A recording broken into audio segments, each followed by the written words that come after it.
سقروح بدنا يودلين عيارتودا gobolka banaadir goolkii barbara ee ciyaarta laacibka ciyaarta bedel ku soo galay waxa uu la wareegay masraxiyada guud ee ciyaartan kadib markii gool qurux badan uu shubay ciyaartooyda maamul goboleedka galmudug ciyaartu waxay noqotay 2 gool iyo sidoo kale 2 gool galmudug waxa laga dhaliyay goolkii barbara soo laabasho cajiib ah ay sameeyeen ciyaartooyda gobolka banaadir axya ibraahim ilyas waa magac dhaliyay goolkii saddexaad dabcan waa goolkii labaad ee xulka kubadda cagta gobolka banaadir way soo laabteen daqiiqadii ugu dambeeyay ciyaarta laacibka bedel ku soo galo kulanka ibraahim ilyas ayaana ciyaarta ka dhigay 2 gool iyo sidoo kale 2 gool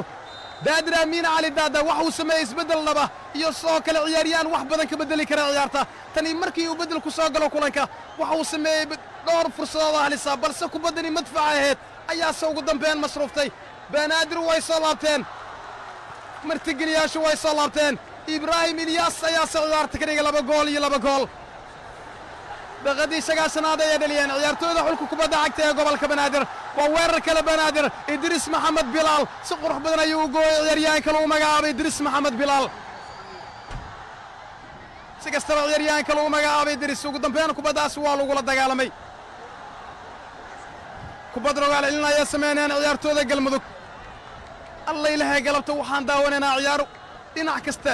ka saameyn badan marka laga eego ciyaartooyda galmudug iyo sidoo kale gobolka banaadir keliya lama aamini karo in galmudug ay adkaatay maadaama wax kasta ciyaartu ay dhici karaan sidaas darteed waa waxa keenay in ciyaartooyda gobolka banaadir soo laabasho ay sameeyaan waxaana wakhti dambe gool badbaadin ah u dhaliyey ciyaaryahanka lagu magacaabo ibraahim ilyas kaas oo tababaruhu bedel uu ku keenay qaybtan labaad ee ciyaarta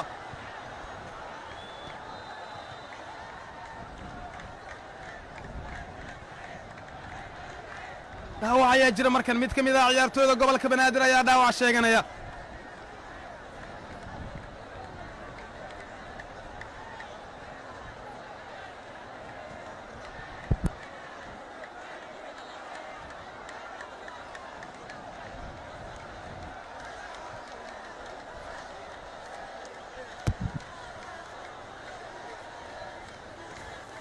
saaxiibadu waxay awoodaan in fikirkooda ugu soo bariyaan daqiiqadaha ugu dambeeya ciyaartii sidoo kale waxyaabaha isbedeli kara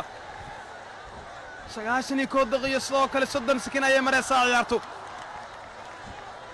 waxaana kulanku marayaa 2 gool iyo sidoo kale 2 gool 4 gool oo galabta ciyaarta ka dhalatay min 2 gool ayay qabsadeen ciyaartooyda galmudug iyo sidoo kale gobolka banaadir galmudug oo waqti dambe goolka bardhaca laga dhaliyay galabta waxaa ka dhaliyay ciyaaryahanka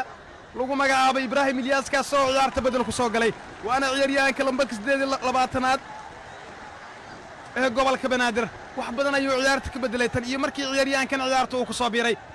waa mar kaliya weerar waa kan laacibka lambarka 3aad cabaas maxamed xasan gobolka banaadir waxay sameynayaan weerar cabdirashiid ayaa kubadda isku dayay hasaatee waa laga soo baloogareeyey kubad rogaal celin ayaa abuurayaan ciyaartooyda maamul goboleedka galmudug kuwaasoo shaqo badan ay ugu socota galabta garoonka weyn ee lagu magacaabay injineer yurusow kadib markii ciyaartooydan ay soo bandhigeen juhdi iyo dadaal badan oo ka sareeya labadii tartan ee ugu dambeeyey hannaankii oo ciyaarayeen waxaa la dareemi karaa galmudugta maanta ciyaaraysa in wax badan laga rajayn karo kulamada kale ee soo aadan tartanka maamul goboleedyada iyo gobolka banaadir ay ciyaarayaan maadaama kulanka xiga ay wajihi doonaan maamul goboleedka hirshabeelle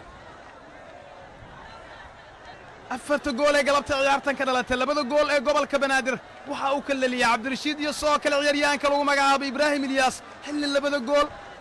ee maamul goboleedka galmudug ay kaga mahadinayaan galabta ciyaaryahanka lagu magacaabo fuaad kaasoo dhaliyay goolkii ugu horeeyay furitaanka tartanka maamul goboleedka iyo gobolka banaadir iyo laacibka lagu magacaabo xasan cabdi xasaan kaasoo qalad lagu galay fuaad gool u sarifay waa 4 gool ee galabta ka dhalatay ciyaartan oo min 2 gool ay qaybsadeen labada dhinac gobolka banaadir iyo sidoo kale maamul goboleedka galmudug waa galab muqdisho haweentu gudaha garoonka ay buux dhaafiyaan qof kastana waxa uu indhaha la raacayaa daqiiqadaha dhimashada waxa soo kordhi kara iyo haddii ciyaartooyda gobolka banaadir ay samayn karaan comeback unbelievable daqiiqadaha hare ee kulankan daqiiqo badan ayay sameeyeen ciyaartooyda galmudug si kastaba laacibka lagu magacaabo fuaad waxaa markan loo dhigay qalad kadib markii ciyaartooyda galmudug khalad halis ah lagu sameeyey waa faawul halisa kaasoo la dhigay goob halisa xilli waqtiyadii ugu dambeeyey ciyaartan ugu jira saaxiibayaal daawadayaal haddii koox gool laga dhaliyo wax kasta waa isbedeli doonaan haddii koox gool laga dhaliyo waqtiga waa uu sii dabyaaqoobi doonaa oo waa uu ilaan doonaa sidaas darteed labada maamul goboleed waxa uu mid kasta iska ilaalinaya galabta gool inuu ka dhasho taariikhdu waa maguurtaan waqtigu sawaahayaan galabta waa galab kaloo u gaara gobolka banaadir iyo sidoo kale galmudug maadaama ciyaar sare ay ciyaarayaan maalin qiimo badan bilaal ayaa kubadda u taagan bilaal waa u soo baasay oo bashiir waa laga baloogareeyey ciyaaryahanka lagu magacaabo bashiir kubad goorgaal inay sameynayaan gobolka banaadir idriis maxamed bilaal boos fiican ayuu soo dhigay ciyaaryahanka lagu magacaabo muse ayaa kubaddaas xawaareeyey hasaatee ugu dambeyn waxaa qabsaday golayaa galmudug zakariya lili si kastaba garsoore xasan maxamed caaji xasan baari siriga ayuu ka dhawaajiyey wax kastoo labada ciyaaro wax kastoo laisweeraro wax kastoo labada dhinac dadaalo badan ay sameeyaan wax kastoo juhdi iyo sidoo kale shaqo badan ay sameeyaan ciyaartoydu ugu dambeyn ciyaartu waxay ku soo idlaatay gobolka banaadir 2 gool maamul goboleedka galmudug 2 gool labada gool ee galmudug galabta waxay kaga mahadinayaan ciyaaryahanada kala fuad iyo sidoo kale xasan cabdi xasaan xilli 2 gool ee gobolka banaadir ay u kala ansixiyeen ciyaaryahanada kala laacibka lagu magacaabo cabdirashiid iyo sidoo kale ibraahim ilyaas soo dhaliyey waqti dambe goolkii barbara ahaa galabta gobolka banaadir haddii uusan ahaan lahayn ibraahim ilyaas waxay geli lahaayeen halis badan maadaama daqiiqadii 9aad gool qurux badan uu dhaliyey ciyaaryahanka lagu magacaabo ibraahim guud ahaan waxaan halkaas ku soo gabagabeennaa tibintii tooska eeda ka imaanaysay garoonka weyn ee injineer iriiso degmada cabdicasiis ee gobolka banaadir najiib cabdulqaadir xuseen oo ciyaar tibinayo idin leh tan iyo kulankeena xiga sidaas iyo nabaadiino